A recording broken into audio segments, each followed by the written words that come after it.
محبت کے تعلق سے ہی اسی غزل کے مقطع میں میں نے کہا ہے کہ تمہیں میری آخری محبت، شروع تم سے ہی رسم الفت، تمہیں میری آخری محبت، شروع تم سے ہی رسم الفت، تمہیں میں آواز دے رہا ہوں، تمہیں میں انور بلا رہا ہوں، چلے بھی آؤ تمہاری خاطر میں ایک دنیا سجا رہا ہوں، تمہاری راہوں میں پھول شبنم شفق ستارے بچھا رہا ہوں۔ شفق ستارے بچھا۔ تو انور صاحب، جب محبوب کا ذکر آتا ہے اور آپ شاعری لکھتے ہوں گے، غزل لکھتے ہوں گے،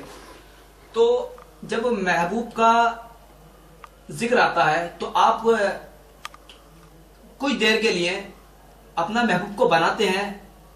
کیا کرتے ہیں، یا اس کا ایک تصور کرتے ہیں، کیا کرتے ہیں؟ میں عرض کرتا ہوں کہ ذکر اس کا جو بعنوان غزل ہوتا ہے، ذکر اس کا جو بعنوان غزل ہوتا ہے، شعر ہوتا ہے کہ ایک تاج محل ہوتا ہے، شعر ہوتا ہے کہ ایک تاج محل ہوتا ہے،